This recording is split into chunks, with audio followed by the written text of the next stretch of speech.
Let me guess, he's not texting back. He's gone quiet.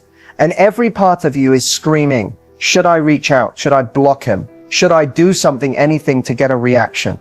Stop. Pause right here. You didn't click on this video by accident. You're here because something inside of you knows the old way. It doesn't work. You're tired of chasing, tired of waiting, and so done feeling powerless. This isn't just another don't text first video. This isn't recycled advice about playing hard to get or pretending you're busy. This is strategy rooted in self-respect. And if you watch till the end, I'm going to show you the exact shift that flips the power dynamic and makes him realize what he lost without you lifting a finger. See, when a man pulls away, we panic. We want to fix, explain, or make him remember what we had. But here's the truth no one told you. Men don't respond to words, they respond to energy. And when you stop texting first, when you don't block, when you don't react at all, something clicks in his brain. Not because you were petty, but because you were powerful. In this video, you'll learn how to be the woman who doesn't chase, doesn't beg, and doesn't break down because she knows the comeback is always stronger when it's him doing the chasing. Ready to change the game? Let's dive in. The urge to text him first is powerful, almost like a reflex. You see his name in your phone, and suddenly you're in your head wondering what he's thinking, if he misses you, or if maybe he just forgot. And your instinct is to bridge the silence, to say something so it doesn't feel so empty. But here's the truth. When you text first, especially after he pulls away, you're not reconnecting. You're relieving his discomfort, not yours. Every time you reach out first, you reset the dynamic back in his favor. You're telling him without saying a word, you can disappear, give me crumbs, and I'll still be here. And the worst part? He knows it. He may not consciously think she's losing value, but subconsciously, that's exactly what's happening. He feels no urgency, no consequence, no mystery. Men are wired for pursuit, not because it's a game, but because investment creates value. What we work for, we cherish. What comes too easy, we question, or worse, take for granted. When you stop texting first, it's not about punishing him. It's about rebalancing the energy. It's you stepping back into your worth, letting the silence speak for you. You're saying, I don't need to force anything. I'm not afraid of losing what doesn't want to stay.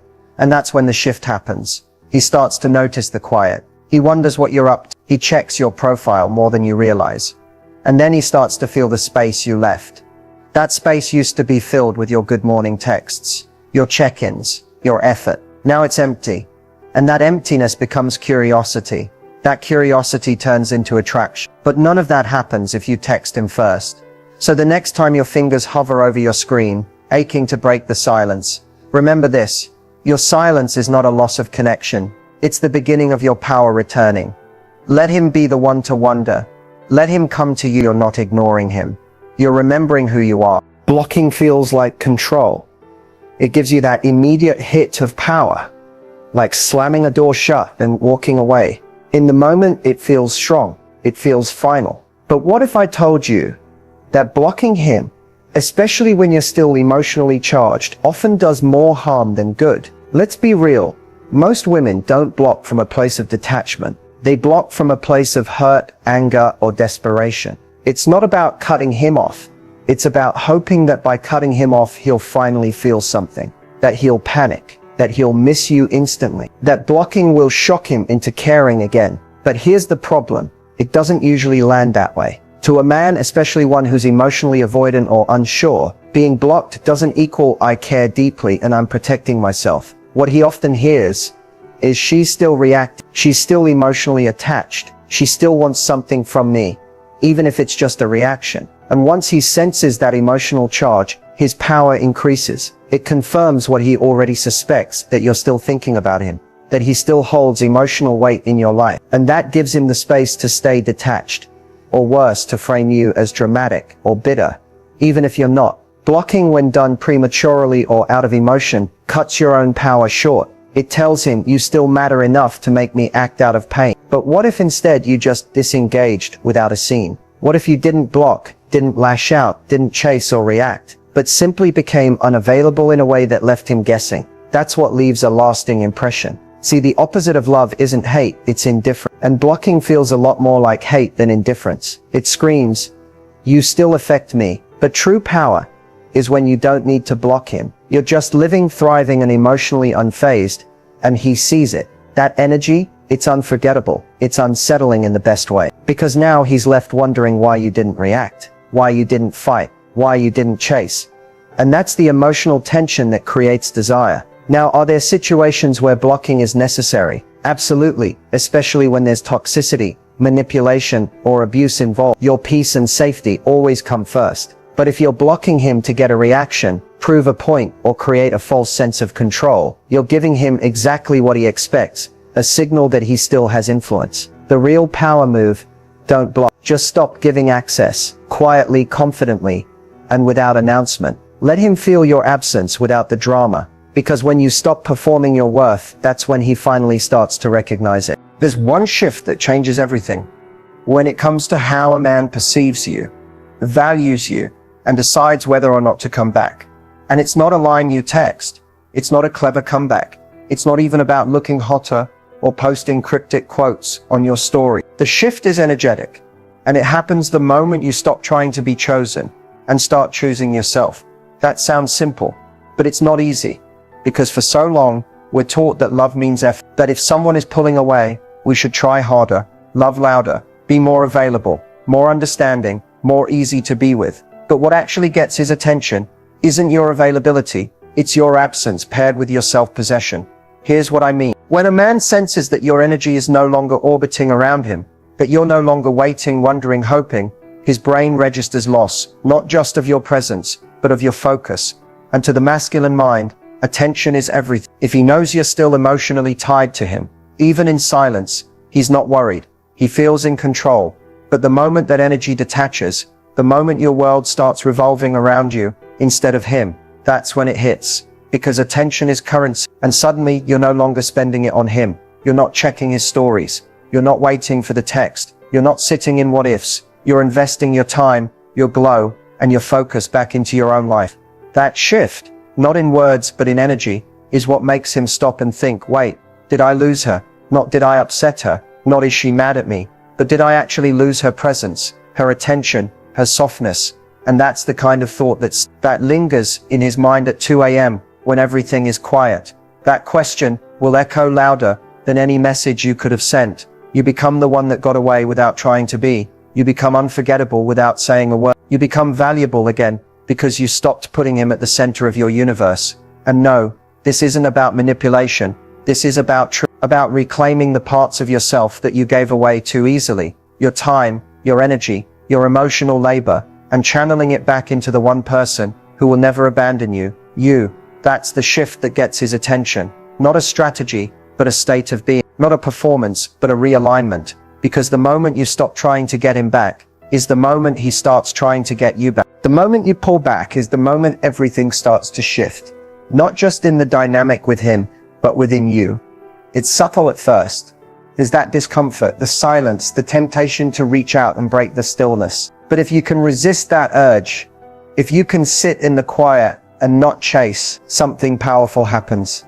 He feels it, even if you haven't said a word, even if he doesn't consciously register it at first. He feels the void where your attention used to be. The warmth you were offering freely, gone. The check-ins, the just thinking about you texts, the emotional support you gave, even when he didn't ask for it, all of it suddenly missing.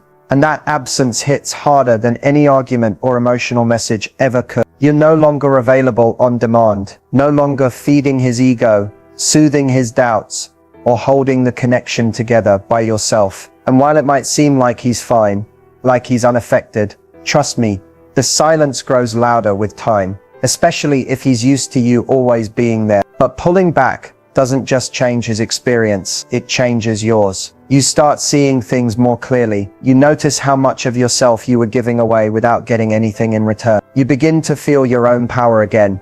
Not the power to control someone else, but the power to stop needing to. And the beautiful thing is, when you pull back, you give him space to step up if he chooses to. You stop forcing, fixing, or filling the silence, and that allows him to feel what life is like, without you actively holding space for him. That space becomes the mirror. It reflects his actions back at him, and he starts to question, where did she go? Why isn't she trying anymore? Did she move on? That's when curiosity kicks in. That's when desire slowly starts to return. Not because you played a game, but because you stopped being the only one trying. That imbalance he didn't notice before, he feels it now. And sometimes pulling back reveals the truth you didn't want to see. Sometimes they don't come back. And that's just as powerful, because then you know it was never real effort. It was just convenience. But when the connection is real, when there was something meaningful there, your pullback becomes magnetic. It draws him in without force, because now he's the one questioning what he lost. Pulling back is not rejection. It's not punishment. It's a recalibration, a return to balance. You stop fighting for a place in his life, and he's left to decide if he's willing to fight for a place in yours. And that's when the dynamic changes. Not when you explain yourself, not when you beg, but when your silence starts speaking louder than anything you ever said before. Rebuilding your feminine energy after being hurt, ghosted, or emotionally drained isn't about becoming soft or submissive. It's about coming back to yourself, to the version of you that existed before the overthinking, the anxiety, the self-doubt, and the chase. It's about reclaiming the version of you who knows she's enough without needing validation to prove it. Feminine energy is magnetic. It doesn't chase, it attracts.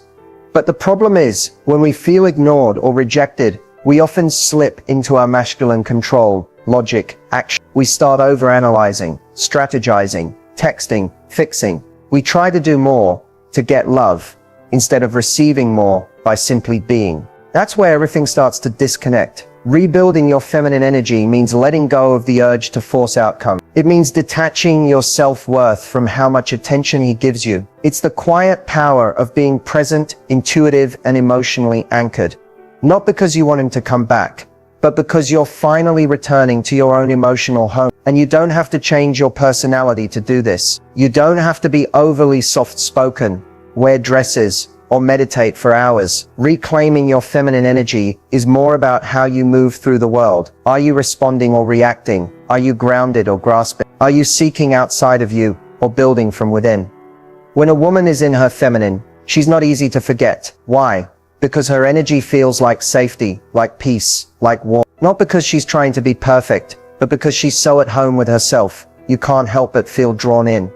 And ironically, this is when the shift happens in him too. When you stop clinging, when you stop proving, when you stop bending over backward. Suddenly, he's not being pursued, and that contrast creates tension. A man who once felt your energy chasing him now feels your absence, and it does something primal. It makes him wonder. But here's the key. You don't rebuild your feminine energy to get him back. You rebuild it because you miss you. You miss your joy, your peace, your softness, your lightness. You're tired of carrying the weight of connection on your back. Tired of proving you're worthy. Tired of being in fight or flight around someone who should have made you feel safe from the beginning. So start slowly. Take the pressure off. Breathe. Let yourself rest. Play. Feel. Receive. Do the things that make you come alive again. You don't have to announce it. Just become it.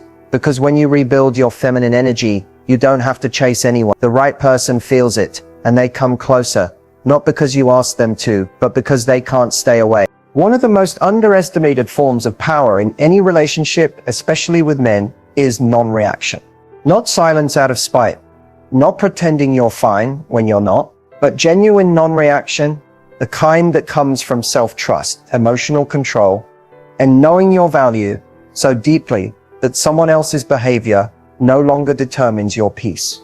When a man pulls away, goes cold, or tries to trigger you, your reaction is exactly what gives him confirmation. It tells him, I still affect her. Whether it's anger, panic, jealousy, or sadness, he sees that he still has emotional leverage. And often without even realizing it, men test you just to see if you'll crack, to see if you'll beg, to see if you'll prove you care in the worst possible moment, when he's not showing up. But when you don't react, when you observe instead of over-explain, detach instead of defend, and keep your center instead of spiraling, everything changes. He starts to feel uncertain. He questions what he thought he knew, that you'd always be there, that he could pull away and you'd chase, that your emotions would do the work for him. But now you're no longer reacting. You're responding with nothing at all. And that is powerful, because non-reaction doesn't just protect your dignity, it also keeps the dynamic from becoming performative. You're no longer trying to prove your worth through a text, an emotional outburst, or a desperate attempt to fix it. You're not showing up as the over-functioning version of yourself. You're just being. And that space you create, it's magnetic. You stop leaking energy. You stop feeding drama. You stop trying to change someone who isn't choosing to show up fully. And the moment you stop reacting, he starts to feel the emotional consequences of his actions. For once, without you softening the blow. Now he has to sit with what he's done. The missed call, the ignored message, the distance. It all echoes back to him in your stillness. Non-reaction isn't weakness. It's restraint. It's strength under control. And yes, it's incredibly hard, because your instinct will be to fight for understanding, to defend yourself, to get closure. But you don't need to get loud to be heard. When you stop reacting, you're not suppressing. You're just choosing not to give energy to what doesn't serve your self-worth. And that subtle shift in energy, it forces him to show his true colors. If he cares, he steps up. If he doesn't, your silence becomes the clean exit you never had to beg for. So next time he says something to bait you, goes quiet to trigger you, or test your boundaries, pause. Don't flinch. Don't explain. Just observe. Because the woman who doesn't react is the woman who can't be controlled. And that kind of presence is unforgettable. Emotional detachment isn't about shutting down. It's not about pretending you don't care, acting cold, or suppressing your feelings. It's about staying rooted in you, no matter what someone else is or isn't doing. It's choosing peace over chaos, clarity over confusion, and self-respect over obsession. The reason we struggle with detachment is because, at our core, we crave connection. We want to feel seen, chosen, and safe. So when someone we care about pulls away, goes cold, or becomes inconsistent, we start to attach our identity to their behavior. We tell ourselves stories like, if he cared, I'd feel it. If he loved me, he'd prove it. If he doesn't show up, maybe I wasn't enough. And that story, it's where the emotional chaos begins. Detachment is the skill of separating someone's actions from your worth. It's looking at his silence and not making it mean you're unlovable. It's seeing him be distant and not spiraling into self-blame. It's feeling the absence, but instead of filling it with anxiety, you fill it with self-connection. Because here's the truth. Most people are reacting to their own inner world. His mood swings, mixed signals, or pullbacks may have nothing to do with you, and everything to do with his fears, his past, or his emotional immaturity. But when you're too attached, you'll always personalize his behavior. You'll make it your fault. And that's when you start chasing, overthinking, and losing pieces of yourself in the process. So how do you stay emotionally detached? You start by getting curious, not reactive. Ask yourself, what am I feeling? And why do I want to control this? Is it because you genuinely care, or because you're afraid of being abandoned? Is it love, or fear masquerading as connection? Next, come back to your own energy. When was the last time you poured into you, your passions, your peace, your goal? Emotional detachment grows strongest when your life is full without him. Not because you're avoiding vulnerability, but because you're not relying on someone else to regulate your emotional world. You also need to stop negotiating with potential. Stop clinging to the version of him that only exists in your imagination. Detachment is choosing to see things as they are, not as you hope they could be. And most importantly, remind yourself daily, you don't chase what's meant for you. You don't force love to prove it's real. And you don't shrink yourself to keep someone comfortable. Emotional detachment isn't distance, it's discernment. You feel everything. You love deeply, but you don't lose your center in the process. So stay soft, but grounded. Open, but aware. Loving, but not desperate. Because when you learn how to stay emotionally detached, you don't just protect your heart, you elevate your standards. You might be wondering, does any of this really work? And that's fair. It's one thing to hear advice, but it's another to see real stories, real women actually applying these shifts and watching the results unfold. So let me share a few examples that will remind you, you are not crazy for pulling back. And yes, reclaiming your power can change everything. One woman had been dating a guy for 6 months.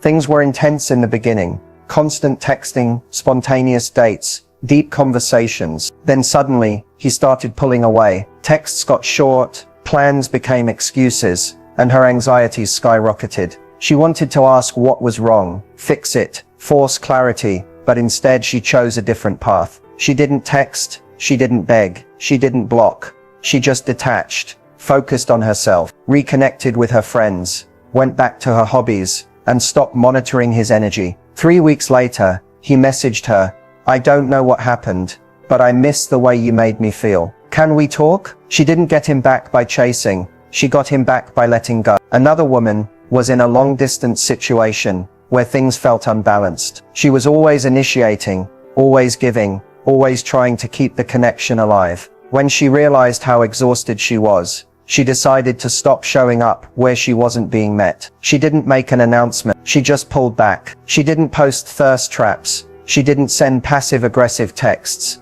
She simply shifted her energy inward. At first he didn't respond, but weeks later, he showed up more consistent than ever, saying he realized he was taking her for granted. Why? Because her absence finally spoke louder than her presence ever could, when it was being ignored. Then there's the story of the woman who never got the guy back, but still won. She was ghosted after what felt like a deep emotional connection. She wanted to text, to ask why, but she didn't. She felt the pain, yes, but she chose to sit with it instead of react from it. Over time, she found something even better than his attention, her own healing. She stopped thinking of his silence as a reflection of her worth, and eventually, she didn't want him back. Not because he didn't matter, but because she realized she deserved more. These stories are powerful, because they remind us when you shift your energy, the entire dynamic shifts with you. Whether he comes back or not is secondary. The real win is that you come back to yourself. You stop leaking your power into people who can't hold it. You stop asking, "How do I keep him?" and start asking, "Do I even want him now that I see him clearly?" That's not a tactic, it's transformation. And the women who embody this, they don't need to chase love, because they've become the kind of woman love doesn't want to lose. Your power move isn't a text. It's not a social media post or a dramatic exit. It's far more potent and far more subtle.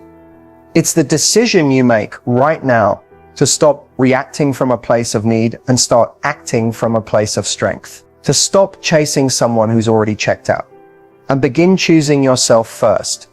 This is your power move. When you finally decide to own your worth, to protect your peace above all else, something shifts inside. You stop trying to control what he thinks or does. You stop shrinking yourself to fit into his world. And you start living fully unapologetically and on your own terms. That's when the true magic happens. Because men aren't attracted to desperation. They're drawn to confidence, self-respect, and mystery. When you stop giving away your attention so freely, you become a prize instead of a fallback. You become the woman who doesn't just hope for love, she commands it by embodying it within herself first. This isn't about games or manipulation. It's about authenticity. It's about stepping into your feminine power, owning your boundaries, and knowing that your happiness isn't dependent on anyone else. When you live this way, you radiate a kind of energy that's impossible to ignore. So here's what you do next. Commit to yourself. No more chasing. No more blocking and unblocking. No more waiting in silence. Instead, invest in your growth, your joy, and your freedom. Fill your life with things that light you up, people who support you, and habits that strengthen your mind and heart. Remember, the moment you stop trying to control the outcome is the moment you reclaim control over your life. That's your power move, and it's one no one can take away from you. Own it, live it, and watch how everything changes.